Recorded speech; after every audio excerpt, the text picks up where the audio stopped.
Hello everyone, आई professor Kamlesh ढोने और आज मैं लेकर आया हूँ आपके लिए एक बहुत अच्छी प्रॉब्लम जिसमें हमें दो चीजें फाइंड करनी है। एक फाइंड करना है क्रिटिकल पाथ और जो दूसरा फाइंड करना है वो हमें expected time for project completion. और ये रही प्रॉब्लम जो कि आपको शो हो रही है। अब ये प्रॉब्लम पर्ट की है, कैसे पहचानोगे? क्योंकि हर एक्टिविटी के तीन टाइम दे रखे। देखिए, सबसे पहले इवेंट की बात करते हैं। 1 2 3 4 5 6 7 7 इवेंट है एक्टिविटी में। देखिए 1 2 3 3 6 8 2 3 4 हर एक एक्टिविटी। ये एक एक्टिविटी है, इसका भी टाइम मैं लिख देता हूँ 4 6 और 8। ठीक है, इसका 3 5 7, इसका दे रखा 14 18 20, 5 7 और 9, 4 6 8, 4 5 7। ठीक है, सबके टाइमिंग दे रखे। अब आपको सबसे पहले क्या फाइंड करना है? ये दो चीजें फाइंड करना, और ये बहुत इंपॉर्टेंट न्यूमेरिकल है। 10 से 15 मार्क्स का पूछा गया है कई बार एग्जाम्स में। तो अब मैंने आप लोगों को सबसे पहले तो एक फॉर्मूला बताया था, ये वाला फॉर्मूला टीई का, एक्सपेक्टेड कंप्लीशन टाइम का। एक होता है ऑप्टिमिस्टिक टाइम, एक होता है पेसिमिस्टिक टाइम, एक होता है most TL, most likely time divide by 6। ये रहा फॉर्मूला। ठीक है, तो इस टाइम से आपकी, देखो, ये एक्सपेक्टेड कंप्लीशन टाइम निकाल सकते हो। तो ये देखिए, ये आप टाइम पता कर सकते हो यहाँ से। ठीक है, एक्सपेक्टेड कंप्लीशन टाइम। तो देखिए, अब वो एक्सपेक्टेड टाइम हम तो प्रोजेक्ट का निकाल ही देंगे, पर मेरी बात सुनिए। सबसे पहले हमें ये दोनों चीजें निकालना है, क्रिटिकल पाथ भी और ये भी। मैंने ये फॉर्मूला आपको प्रीवियस लेक्चर में बता रखा।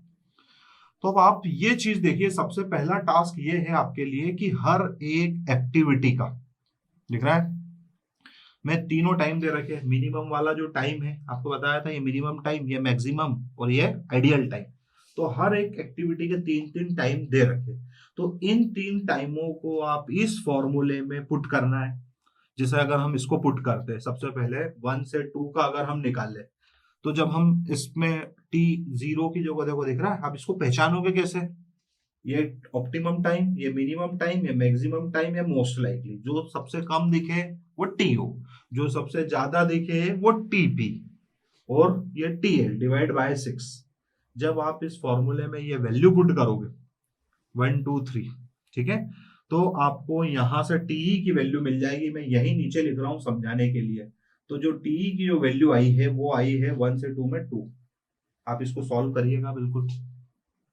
ठीक है, जब आप देखिए आपने कैसे वैल्यू डाली, वैल्यू डालने में 1 2 3 है, तो टीओ की जगह 1, टीपी की जगह 3, यहाँ मिनिमम वैल्यू डालना, यहाँ मैक्सिमम वैल्यू डालना, और इसके साथ कौन आएगा? 2।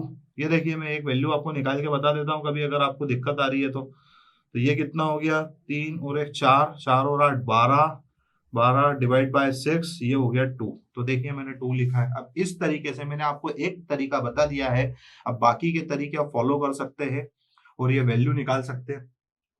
तो ये जो वैल्यू है, इस वैल्यू में देखिए आप लोगों को, अब सेम वैसे के वैसे हमने 1 से 2 का निकाल लिया। अब आप 1 से 3 का निकाल के बताइए। तो जब 1 से 3 का निकालेंगे, सेम प्रोसीजर है, आपको इसको फॉलो करना है। मैं सीधे आंसर लिख रहा हूं, तो ये आ रहा है 3। जब हम 1 से 3 का करेंगे तो 3 आ रहा है। फिर हम किसका निकाल रहे हैं? 2 से 4 का निकाल लो। 2 से 4 का निकालेंगे तो ये आ रहा है 6। ये मैं डायरेक्ट लिख रहा हूं, ठीक है, बट आपको कैलकुलेटर में मेरे साथ सॉल्व कर करके चेक करना है बिल्कुल, जिससे आपकी प्रैक्टिस भी हो जाएगी अच्छी और इस न्यूमेरिकल में आपकी कमांड भी हो जाएगी अच्छी। तो 2 से 4 का हो गया आपका 6। अब हम 2 से 5 की तरफ बढ़ रहे हैं। तो 2 से 5 में आ रहा है मेरे पास 5.16। मैं डायरेक्ट वैल्यू उठा रहा हूं, ठीक है, ताकि आप लोग करो, मेरे साथ करो बिल्कुल। और अगर कुछ भी मिस्टेक हो रही है तो बताइए आप बिल्कुल कमेंट बॉक्स में। इसके बाद हम 1 से 4 की तरफ बढ़ रहे हैं, मतलब धीरे धीरे हम निकालते चल रहे हैं। तो ये आ रहा है 5.83। ये सारे टाइम है। ये जो तरीका मैंने एक एग्जांपल में एक शुरू वाले का बताया, ऐसा ही सब निकालिए। अगर कोई दिक्कत आए तो आप मेरे से पूछिए बिल्कुल। चलिए, अब इसके बाद हमारा कौन सा बच रहा है? एक है 6 से 7 का, निकाल लीजिए। तीन टाइम है 6 से 7 का, तो ये आ रहा है 7। इसके बाद 3 से 6, 6 से 7 का हो गया अपना, कितना है? 7। इसके बाद हमारा 5 से 7 का जब हम निकालते हैं तो ये लगभग आ रहा है 6, 5 से 7 का 6। इसके बाद 4 से 7 का ये वैल्यू पुट करते चलिए आप लोग, तो आपको सीधी चीजें सारी चीजें पता चलती चलेगी। 4 से 7 का आ रहा है 17.66, ये थोड़ा सा बड़ा आ रहा है। बड़ा क्यों आ रहा है? क्योंकि वैल्यू बड़ी है। आप वैल्यू पुट करके देखिए, टीओ की जगह पे 14, टीपी की जगह पे 20 और टीएल की जगह पे 18 डाल दीजिए। अब इसके बाद हमें एक और बच रहा है हमारा, कौन सा? 3 से 6। तो जो 3 से 6 है वो मेरा 5 आ रहा है। अच्छा, एक और क्रॉस चेक करना है क्या कि ये 5 कैसे आ रहा है। देखो कि सर आपका कैसे आ रहा है, हमारा तो आ ही नहीं रहा है। आप वैल्यू डाल के देखो, ये देखो इस फॉर्मूले में वैल्यू डालो। वैल्यू डालोगे तो क्या लिखोगे बताओ? टीओ की जगह पे लिखो 3, ठीक है, और मैक्सिमम वैल्यू 7 है, यहाँ लिखो 7, और ये देखो 4 इंटू 5 डिवाइड बाय करो 6, तो ये कितना आ रहा है? जोड़ लो आप, 7 और 3 10, और ये 20 डिवाइड बाय 6 30, 30 बाय 6 क्या होता है? 5। मैंने रेंडमली आपको दो, देखो 5 आ रहा है कि नहीं, मैंने रेंडमली दो वैल्यू आपको निकाल कर बता दी है। इसी तरीके से आपको सारी वैल्यू जो मैंने लिखी है, अच्छा एक छूट गई है हमारी, 3 से 4 वाली वैल्यू छूट गई है। तो जो 3 से 4 वाली जो वैल्यू है वो मेरी आ रही 4।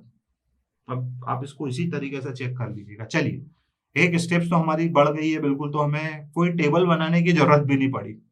कई लोग कई बुकों में ये टेबल्स के फॉर्म में भी दिया हुआ है। टेबल में क्या है, टेबल से भी आप निकाल सकते हो, पर आप डायरेक्ट में इसमें, क्योंकि दोनों चीजें इसी में निकल जाएगी, इसीलिए मैंने ये डायग्राम भी बनाया है। ठीक है, अब ये बनाने के बाद अब हमें सबसे पहले निकालना है क्रिटिकल पाथ। अब क्रिटिकल पाथ निकालने का तरीका समझो, ये बहुत इंटरेस्टिंग तरीका है। मैं आपको दोनों का आंसर बता दूंगा। अभी सिर्फ ये निकालने से आंसर नहीं आया है, अभी तो आपने सिर्फ एक स्टेप्स बढ़े हो आगे। ठीक है, तो अब क्रिटिकल पाथ निकालने के लिए आपको सबसे सबसे पहली चीज जो मेरी फॉलो करनी है वो देखिए, हम क्रिटिकल पाथ निकालेंगे। तो क्रिटिकल पाथ अगर हमें निकालना है, आप खुद देखिए, ये जो है आपका इनिशियल इवेंट है, ये फिनिशिंग इवेंट है। यहाँ पे प्रोजेक्ट शुरू हो रहा है और यहाँ पे प्रोजेक्ट एंड हो रहा है। आप मुझे ये बताइए कि 1 से 7 तक जब अपन आ रहे हैं तो आप किस किस पाथ से आ सकते हैं। तो पहला पाथ देखिए आपका, एक तो ये सीधा ले लीजिए। तो जो सबसे पहला वाला जो पाथ है हम जिस पर हम बात कर रहे हैं, एक रास्ता है आपका 1 से 2, 2 से 5, 5 से 7, यही रास्ता है आपका। जो दूसरा रास्ता है 1 2 5 7, जो दूसरा वाला जो रास्ता है, और कौन से रास्ते से आप जा सकते हैं? तो एक रास्ता ये रहा 1 2 4 7, ठीक है, एक रास्ता ये हो गया आपका। अभी ये क्रिटिकल पाथ नहीं है, अभी देखते चलो, अभी क्रिटिकल पाथ आएगा, अभी तो सिर्फ तरीका सिखा रहा हूं मैं आपको। तो पहला रास्ता सीधा सीधा हो गया 1 2 5 7। जो दूसरा जो रास्ता है वो देखिए 1 2 4 7, ये दूसरा रास्ता हो गया। तीसरा रास्ता खोजिए। तो तीसरा रास्ता खोजने के लिए आपको बिल्कुल सीधा रास्ता दिख रहा है, कुछ भी दिमाग नहीं लगाना है, बिल्कुल जैसा जैसा मैं बताते चल रहा हूँ उस चीज को फॉलो करते चलिए। 1 4 7 एक सीधा रास्ता हो गया। अच्छा, एक रास्ता ये हो गया 1 3 6 7, ये देखो 1 3 6 और 7। फिफ्थ नंबर पे अब आप देखिए, अब एक रास्ता और है 1 3 4 7। तो ऐसा करके ये देखिए, बस 5 रास्ते हैं, इसके अलावा और कोई रास्ता नहीं है। 1 से मतलब इनिशियल इवेंट से फिनिशिंग इवेंट तक जाने के ये 5 कॉम्बिनेशन बन रहे। ओके, अब ये बनने के बाद देखिए, अब हमने इसका एक्सपेक्टेड कंप्लीशन टाइम निकाल रखा है हर क्रिटिकल पाथ का। जैसे देखो पहला रास्ता ये था 1 2 5 7, देखिए आप लोग इसमें देखिए, इन तीनों को नहीं लेना, आप तीनों को रिमूव कर दो, तीनों को आप चाहो तो हटा सकते हो। हमने क्या निकाल लिया, इसका एक एक्सपेक्टेड कंप्लीशन टाइम कितना है, ये है 2। इसका कितना है 5.16, देखिए, फिर इसका कितना है, ये है 6। आप तीनों को ऐड कर दीजिए, जब आप तीनों को ऐड कर देंगे तो ये आ रहा है 13.16। आप कैलकुलेट करके देखिए, तीनों को ऐड करना है, 6 और 2 8 और 5 13, 13.16। अब सेम 1 2 4 7 में करना आपको। जोड़िए कितना है, ये है आपका 2, फिर ये है आपका 6, फिर ये है आपका 17.66। जब आप इसको ऐड करेंगे, ये थोड़ा सा बड़ा है, 6 और 2 8, और इसमें 70 ऐड करोगे तो यार 25.66। ठीक है। अब 147, ये तो सीधा सीधा ही बात है, 5.83 और 17.66, इन दोनों को ऐड कर लो। आप मेरे साथ साथ कैलकुलेटर से करते जाइए ताकि आपकी प्रैक्टिस होती चलेगी। 147 को जब हम कैलकुलेट करेंगे तो ये आ रहा है 23.49। ठीक है। अब ये रास्ता देखिए 1367, यही है 1367। इसका निकाल रखा है 3, इसका निकाल रखा है 5, और इसका निकाल रखा है हमने 7। तो ये कितना हो गया है, ये तो आप खुद जोड़ सकते हैं, इसके लिए तो कैलकुलेटर की भी जरूरत नहीं है। 5 और 3 कितना हो गया 8, और 8 प्लस 7 कितना हो गया 15। ये देखिए। अब सबसे लास्ट वाला 1347, इसको हम ऐड करते हैं तो ये देखिए, ये 3 हो गया, ये 4 हो गया, और ये 17.66। तो ये कितना हो गया है, जब हम इसको जोड़ेंगे तो 3 और 4 कितना हो गया है 7, और 7 में 17.66 जोड़ोगे तो ये कितना हो रहा है, ये लगभग हो रहा है 24.66। तो ये सारी वैल्यू मैंने आपके सामने लिख दी है। किसी को कोई डाउट है क्या? कुछ भी नहीं करा है, सिर्फ एक्सपेक्टेड कंप्लीशन टाइम का सम करा। ठीक है। अब आपको ये देखना है कि जो अब इसमें से आपको क्रिटिकल पाथ आंसर बताना है कि आंसर कौन सा होगा। तो देखो, जिस पाथ में सबसे मैक्सिमम टाइम लग रहा है, आप खुद देखिए, इसमें 13.16, इसमें 25.66। अच्छा, यूनिट वही रखना। अगर इधर अब यहाँ तो कुछ दे नहीं रखी, इसलिए यहाँ कुछ यूनिट नहीं लिखी है मैंने। अगर ये डे में दिया हो तो ये डे में आएगा, ये मंथ में दिया हो तो मंथ में, ईयर में दिया हो तो ईयर में। तो अभी तो कुछ दे ही नहीं लिखी यूनिट, तो हमने सिर्फ ऐसे लिख रखा है 13.1। अब देखिए, इसमें से जो भी सबसे हाईएस्ट है, इनमें से सबसे ज्यादा हाईएस्ट आप देखिए कौन सा है, 25.66, यही सबसे ज्यादा हाईएस्ट है। ठीक है। तो ये जो सबसे ज्यादा हाईएस्ट है 25.66। अच्छा, कुछ यूनिट नहीं दे रखी तो मैं इसको इस टर्म में लिख देता हूँ, यूनिट्स।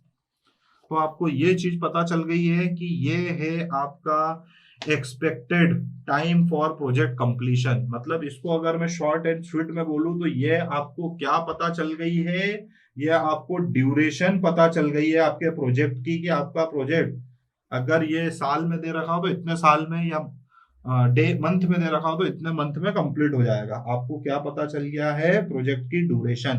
तो ये रहा आपका आंसर नंबर 2 कि आपके प्रोजेक्ट में, इस प्रोजेक्ट को कंप्लीट होने में कितना टाइम लगेगा, इतना टाइम लगेगा। अगर ये महीने में दे रखा है तो इतने महीने लगेंगे, लगभग 25.66 मंथ।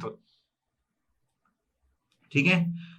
अब इसमें पहले नंबर की चीज पता करनी है, क्रिटिकल पाथ। तो ये वाला जो पाथ है, अरे वही वाला, ये देखो ना, दोनों आंसर एक ही जगह मिलेंगे, आपको कहीं जाने की जरूरत नहीं है। 1 2 4 7। अब ये देखिए 1 2 4 7, ये वाला जो पाथ है वो ही क्रिटिकल पाथ है। तो इसको किस तरीके से शो करोगे आप? तो इसको शो करने का तरीका है, देखो ऐसी डैश डैश वाली लाइन बना देना। ऑटोमेटिक चेक करने वाले को समझ में आ जाएगा कि हाँ, इस बच्चे ने क्रिटिकल पाथ निकाला है। बिल्कुल कंफ्यूज ना होना। ये देखो, आप कुछ भी मत करो, बस इसी 1 2 4 7 है ना, तो 1 2 4 7 आपको देखते से पूरे फुल मार्क्स मिल जाएंगे, क्योंकि सामने वाला देख के समझ में आ जाएगा कि जहां जहां ये जो डैश वाली लाइन है ये क्रिटिकल पाथ है। मतलब ये वो एक्टिविटीज है, ये वो पाथ है कि अगर आपने इसमें जरा सा भी डिले करा तो आपका प्रोजेक्ट अल्टीमेटली क्या हो जाएगा, डिले हो जाएगा। तो ये बहुत इंपॉर्टेंट चीज थी।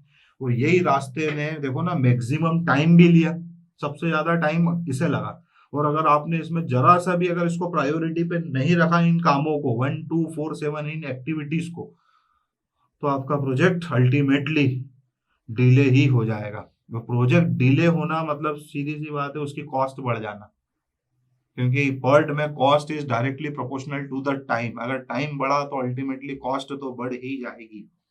तो हमने इस क्वेश्चन में ड्यूरेशन भी निकाल के बता दिया और आपको क्रिटिकल पाथ भी निकाल के बता दिया। तो क्रिटिकल पाथ क्या है आपका, 1247 ये आपका क्रिटिकल पाथ है, ये आपका पहला आंसर है। और जो ड्यूरेशन है वो लिखी हुई है 25.66 यूनिट, ये आपका दूसरा आंसर है।